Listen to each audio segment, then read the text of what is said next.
Welcome back to In History. The Crusades, a series of religious wars that shaped medieval Europe and the Middle East, lasted for over 200 years. But by the time of the Ninth Crusade in the 13th century, the Christian stronghold in the Holy Land was barely hanging on. In this video, we'll take a deep dive into the Ninth Crusade, sometimes referred to as the Last Crusade, and explore its causes, key events, and ultimate failure. So, who led this final effort to recapture the Holy Land? The Ninth Crusade was part of a larger set of conflicts that spanned centuries, known as the Crusades.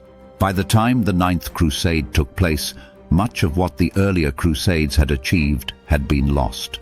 The most important Christian stronghold, the city of Jerusalem, had fallen to Muslim forces led by Saladin during the Third Crusade in 1187.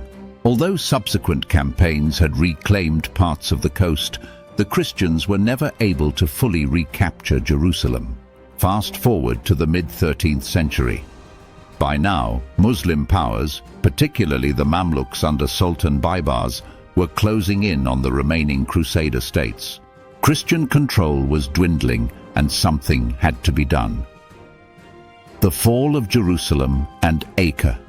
Earlier Crusades had failed to permanently secure Jerusalem.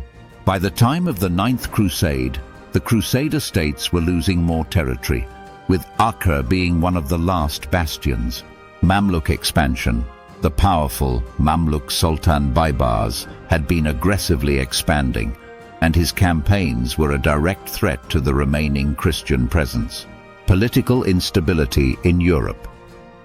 Internal conflicts in Europe, especially between England and France, had limited prior crusading efforts, but some leaders still sought to make one final push to the Holy Land. The Ninth Crusade is often associated with Edward I of England, who was also known as Edward Longshanks. In 1270, Edward set out for the Holy Land as part of what is now known as the Ninth Crusade.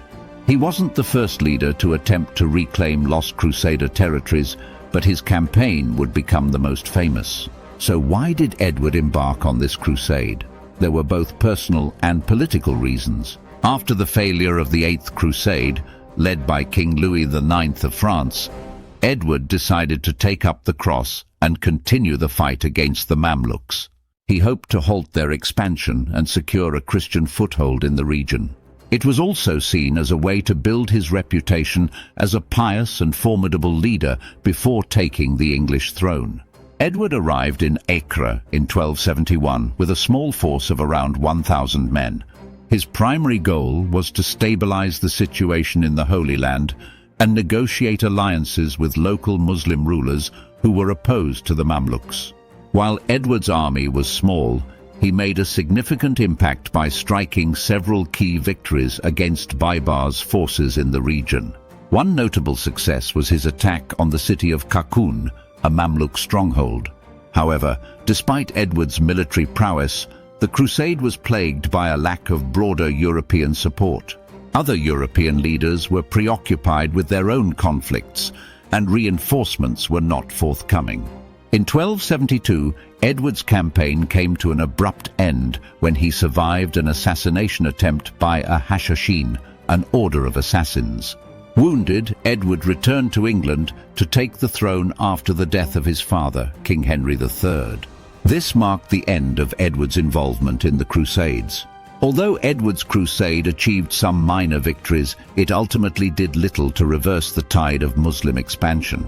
By the time Edward returned to England, it was clear that Christian power in the Holy Land was collapsing.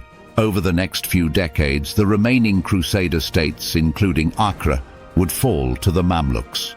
The Ninth Crusade is often seen as the last serious effort by European powers to reclaim the Holy Land, marking the end of the Crusader era in the Middle East. However, Edward's campaign wasn't entirely fruitless.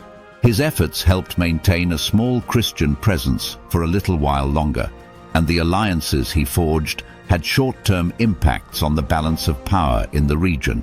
The failure of the Ninth Crusade had profound consequences for both Europe and the Middle East.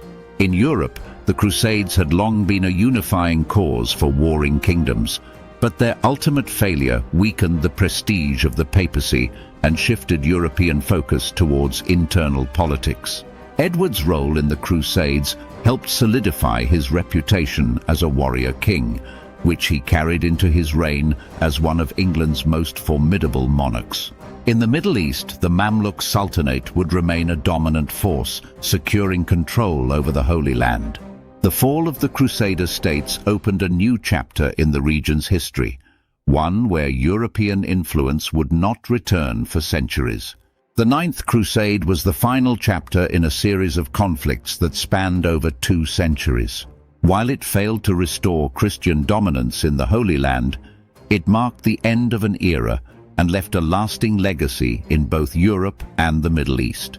Edward III's brief but determined campaign is a fascinating study of medieval politics, warfare, and religious zeal.